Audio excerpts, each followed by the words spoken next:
Welcome to the HCI family of podcasts. We're your source for personal, professional, and organizational growth and development. We share our own original research, explore industry trends, and interview executives and thought leaders from across the globe. Join us for practitioner-oriented content around all things leadership, HR, talent management, organizational development, and change management. Maximize your personal and organizational potential with the HCI family of podcasts.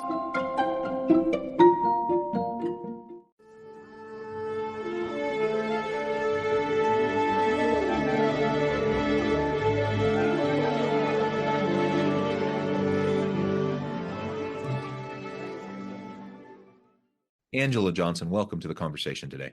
Thank you so much for having me. It is a pleasure to be with you. You're joining us from Minneapolis. I'm south of Salt Lake City in Utah. And today we're going to be talking about how we can go about creating and sustaining collaborative leadership teams in our organization. This is something you have a tremendous amount of experience and background in. And so I'm really excited to pick your brain and learn more about this. And as we explore some ideas. As we get started, I wanted to share Angela's bio with everybody. Angela Johnson is a successful entrepreneur, author, educator, and coach who founded Collaborative Leadership Team in 2010. She mentors, trains, and empowers people to use a variety of techniques to achieve their professional goals and objectives. And with over 24 years in helping leaders and teams of people, Angela's client roster includes those in industries like agencies and services, software, hardware, marketing, financial services, insurance, and learning and development, among others. I'm going to pause there, Angela. Anything else you would like to highlight by way of your background or personal context before we dive on in? Maybe this is helpful to some of your listeners. I consider myself a broken corporate employee. So when I did found the company in 2010, it was largely just to have an entity, to market my services to other organizations. And I attracted like-minded people and just kind of got busy. So here I am in my 14th year with a team, and we now have a brick and mortar space. We also have an event center here in the Twin Cities of Minneapolis, St. Paul. So it's just been a wild ride. So, there may be people who very clearly set out to start their own business and be a leader, of their own team and have a physical space. And there may be people like me who are like, gosh, that sounds overwhelming to start my own company. No, I mean, you can do it. If I did it, anybody can do it. Yeah. Well, that's awesome. And I would say similarly, that's kind of how I got going with all my stuff. I'm a professor. That's like my first and foremost role and how I identify myself. And that's my day job. But years ago, what was it, 16 years ago, I started my own little consulting business to do things. And over time, it's just kind of grown and gained momentum. And it's become something more than I ever thought it would be. Right. And that's exciting. But it also, I have complete control over it, which is also wonderful. So it's a blessing and a curse. It's a blessing and a curse. But anyways, I resonate with how you were just describing your background and experience with your company. Wonderful, wonderful. Well, as we get started, I know one of the things you refer to yourself as a people geek. Yes. Tell us a little bit about that. What do you mean by people geek? I was actually just yesterday, we had, family over for dinner. My daughter brought her boyfriend over, and my 10-year-old son, he's like joking with my older daughter's boyfriend. He's like, the first time I saw you, I thought you look like such a nerd. And we all chuckled because I'm like, we're all nerds in here and we're all geeks in different ways. And that just means we're passionate about stuff, right? That means exactly.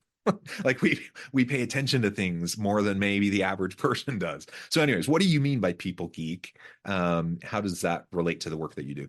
Exactly that. I love working with people. My worst nightmare would be sitting alone, heads down, focusing. Like if somebody said, would you like to be a certified public accountant? Ooh, hard pass. I need to be around people. I need to help people. I need to observe. And that's my sweet spot, is when I can help people realize they just literally talked past one another. I excel at that neutral, objective facilitation. And sometimes just people aren't even aware that that's a needed skill. There's a group of female entrepreneurs that I belong to here in the Twin Cities. And sometimes I just fall into that facilitation mode just because of years and years and years of doing it. And so there were 30 people in that virtual call. And it was a nightmare for people to get Mm. a word in edgewise or to even understand one another. So I just jumped into facilitation mode, started stacking the conversation. Oh, you first, then you second, and da, da, da, and keeping it flowing. And one of the women said, "Oh my gosh, I didn't even know I needed that till we just experienced it." And I said, that's what I do, right? That's my gift, is being a people geek, tuning in to all those nonverbal cues and the verbal ones too. Yeah. Well, I love that. We need more people geeks. I think the world would be a better place with more people geeks around. For sure. Well, very, very good.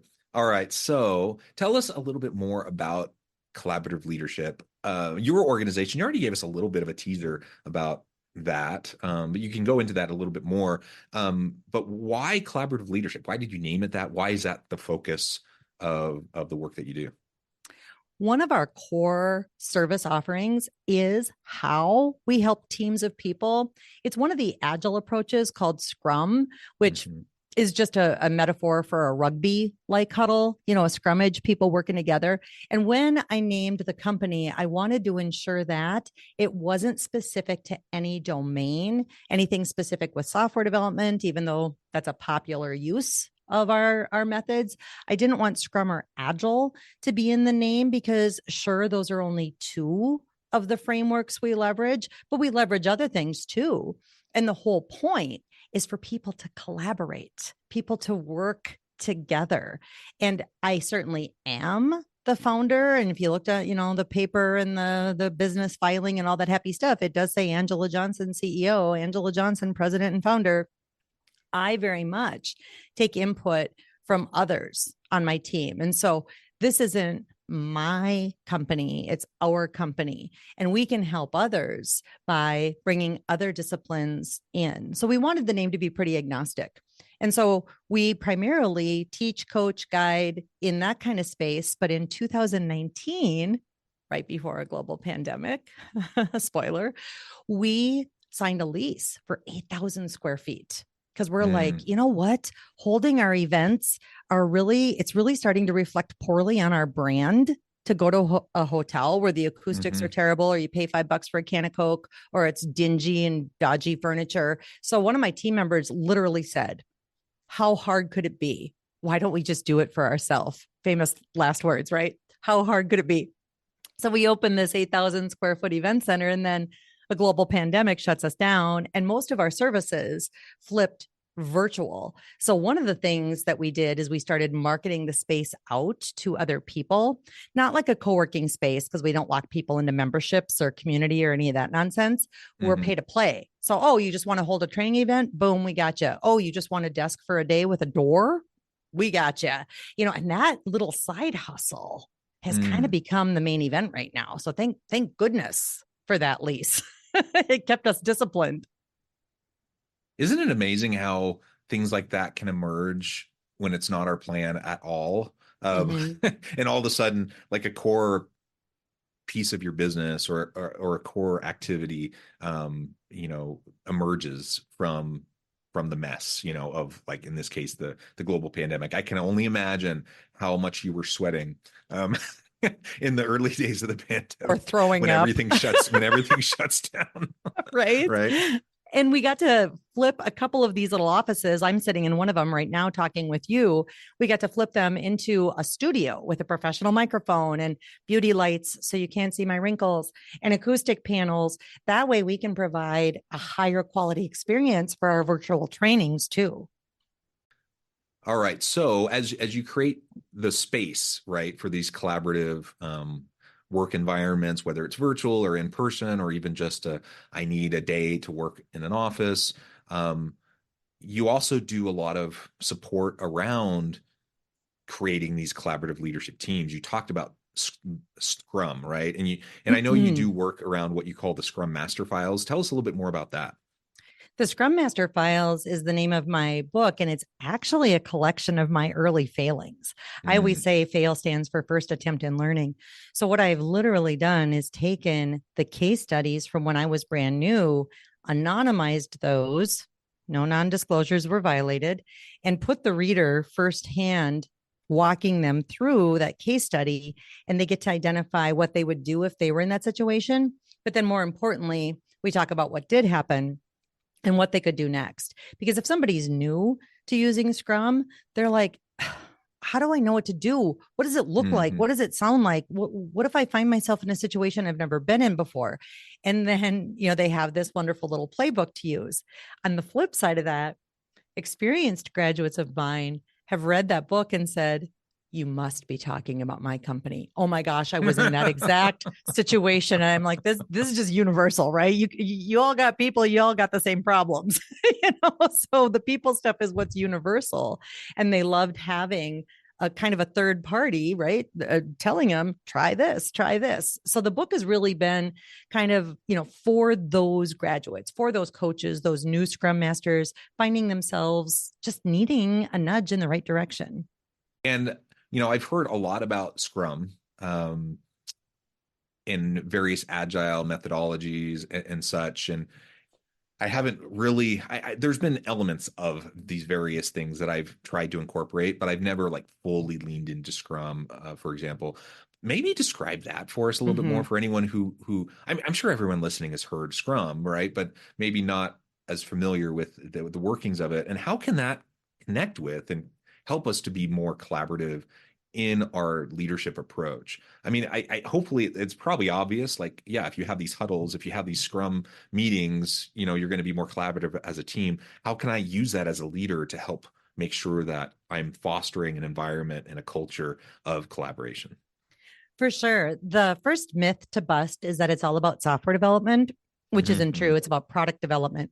We have school teachers using this approach to run their classrooms. We have graduates flipping houses using Mm-hmm. this approach. Yes, it's popular in software too, but 10 people or less, people working together in this rugby like huddle in this scrum. So the daily scrummage that you touched on, that daily conversation is only one element to make Mm-hmm. everything big and visible. So if we have everything big and visible, so it's not a status report. I mean, this isn't about being an adult daycare provider. This is about, trusting people to be accountable and to say, here's where I'm really stuck. I could use your help. Or somebody else listening to their teammate talk about an issue. I've solved that problem before. I can totally help you after this. So it's all about that transparency. So another big element of the framework is keeping work visible. That's why the post-it Mm-hmm. notes on the wall pre-pandemic were so popular. Because if work is big and visible up where we can see it, then we can more readily help each other and grab what's next.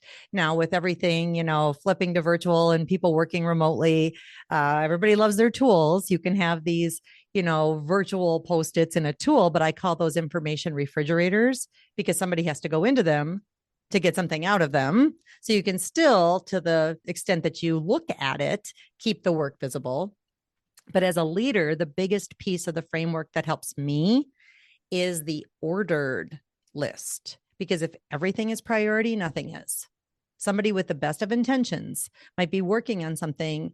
And from a company standpoint, from our goals and objectives standpoint, it might be the least effectual thing that we need right now. Right. So there's no shortage of stuff on that list, but we work from top down so that we're all pulling together on the highest priority goals and objectives. That's the most important part. Yeah, we often work counter to the overall mission, values, and core objectives of the organization, not on purpose, but just because of drift or because of distractions, or I mean, there's a variety of things, right? External pressures, all of a sudden we start to focus on other things. Sometimes we need to pivot, right? But a lot of times we just need to prune and we need Mm-hmm. to stay hold fast, to really what we're trying to do, because it can become really enticing to chase every little shiny object or every little idea. And I'm all for brainstorming and coming up with really outlandish things, and then trying and experimenting and iterating. Like, that's fantastic, but we got to do that in a controlled way and not allow Mm-hmm. ourselves to totally get off track. Experiment in a controlled way, and then if we decide, okay, yes, we should start to pivot, we should start to shift our focus, we should change our strategy, that's cool, but that's not usually what we're talking about when that starts to happen. And a common question you'll hear on our team if somebody is drifting or just gravitating towards something they're comfortable with, or that they just, oh, I know how to do this, so I'm going to grab it, even though it's not from the top of the list. And so we'll ask, are you taking that because you know how to do it and you're comfortable? Or do you not know how to do what the high priority item is? On the flip side of that, if somebody says, well, I don't know exactly how to do that, you'll hear somebody else say, yet. You don't know Yeah. how to do it yet. Let me pair with you. I just paired with a team member who's more proficient on something on our website than I am this morning. And I said, will you come and show me? But I drove on the keyboard and that person talked. That's the way I learn. I'm not going to learn if Mm. somebody says, oh, let me do it for you. Hmm. That's learned helplessness. So we're all about sharing the responsibilities, but we're also about continuous learning. Yeah, yeah, absolutely. And I love continuous learning. That mentality is so extremely important. Um, let's, in our last little bit of time together, let's talk more about your book. You talked about how some of these, quote unquote failures led to the Scrum Master files and putting together your story in your book. Um, tell us more about like why you decided to do this, how pulling those pieces in became empowering and helpful not just to you but to others. And ultimately, we can end with this question: why is business agility so difficult for so many organizations to achieve? I think we all get it. Like, we all understand we need to be collaborative. We understand that we need to be agile. We're in a complex Mm-hmm. marketplace. I don't think anyone doesn't understand that. Yet we're really pretty bad at it. And most organizations don't do this well, and that's why you have so many of the issues that we see persistent in the marketplace, right? For sure. The book was kind of a three-time failed attempt. 10 years ago, I had this amazing client that was just one of my poster children for Scrum and agility. Just the things we were able to do was amazing. So I said, I'm going to tell our story. And I even flew to their location, interviewed some of the senior leaders. And as I was trying to write it, I had this overwhelming sense of guilt because it's like, Mm, this is not my story. This is their story. And as a coach, I didn't tell them what to do. I asked the tough questions, but ultimately they had to make the changes. So I abandoned the project. I just let it sit. Then I had an author friend who was like, you just need a ghostwriter. You just need to talk and that person can type. And I'm like, yeah, yeah, yeah, let's do that. Ugh, gross. It wound up not sounding like me at all. I mean, no disrespect to ghostwriters out there or somebody who's working with one. Caution, caution, caution. You might wind up with a manuscript that sounds nothing like you, and be mm, careful because that becomes your identity, it becomes your calling card, it becomes, your name's on that thing. So then I was just in a funk. Nothing like a global pandemic with time on your hands to to resurrect an idea. And what was really resonating with my students was my case studies, and they're like, where can I get more of these? Aha, that's mm, what's in it for the reader. That's what's in it for them, is the learning from these case studies. So then I very quickly pivoted, adapted, and put a collection of those into the book. And I, in the spirit of continuous learning, published it myself because I had been very frustrated by the traditional publishing route. And Amazon makes it so easy. So I got the Kindle out there, I got the paper book out there. And then I went one step further because some of my students are like, gosh, I could almost hear you telling this case study as if I was back in mm. your workshop. So I narrated and published my own audiobook via Audible. So a lot of learning, a lot of fun. But the $1 million question you posed is, we all know we need to be agile, business agility. Can we turn on a dime for a dime? Why are we so bad at it? Because leaders don't set the tone. They'll say things like, go agile, just figure it out. And people struggle. So people on their teams may want, with the best of intentions, to achieve those goals and objectives. They are confused. So it might look like resistance, but the reality is they don't know where to start. So the leader has to give very clear direction, and we all have to be pulling together. Because if we're pulling in disparate, different directions, Mhm. we're not going to achieve those goals and objectives. And leaders think that they, oh, I sent an email, I told them. Right. The average adult needs to hear things 7 times, 7 ways. Did they get the email? Did they read the email? Did they interpret it? So I'm like, you are the leader. You have got to set that tone and be very clear and deliver that message multiple times, multiple ways, and ask people if they understand your intent to be sure. Otherwise, you don't know. That's one of the frustrations I have. I'm all about communication and transparency. And I don't think most people are nefarious in their lack of No, communication or transparency. no, they I don't have think the worst intentions. No. no, I mean some do. I mean sometimes there is an agenda and whatnot, and knowledge is power, and they try to control it. That does happen. But in my experience, most people think they're being communicative and transparent. And yet nobody knows what's going on, and everyone's frustrated. And then people start, when there's a lack of communication and information, people start to fill in the gaps, and they start to That's what the ego gossip, and they start to does. make stuff up, Mhm. right? And then the leaders are like befuddled. They're like, "Why? I sent that email, or we I we had told an all them, hands meet we had an all hands meeting once 2 years ago, right? and Don't you love and that?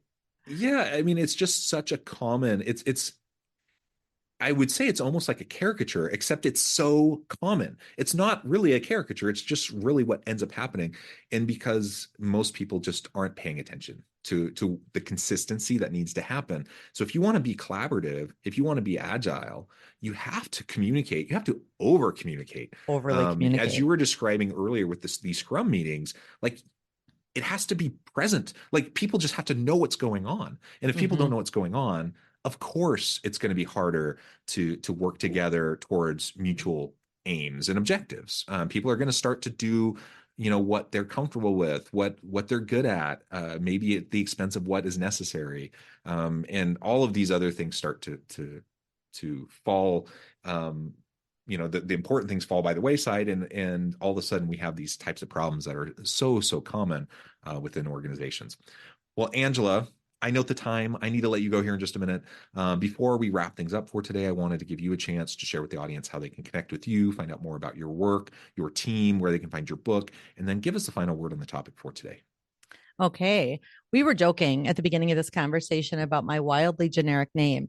LinkedIn is where I hang out. But if you put in Angela Johnson Scrum, I will pop right up to the top of your list. 32,000 Angela Johnsons, but Angela Johnson Scrum, LinkedIn, direct message me. Let's start a conversation.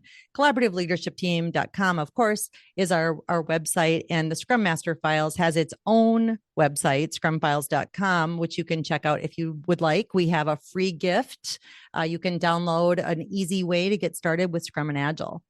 To wrap up the topic, I would say to the leaders listening, about the time you're driving yourself nuts with the number of times you think you've communicated the message, that's just when it starts sinking in. So you're going to need to demonstrate an awful lot of patience. You will have to patiently, passionately persist. Yeah, yeah, very well said. Thank you so much, Angela. It's been a real pleasure. I encourage the audience to reach out, get connected, find out more about what Angela and her team can do for you. Check out the book. And as always, I hope everyone can stay healthy and safe, that you can find meaning and purpose at work each and every day. And I hope you all have a great week.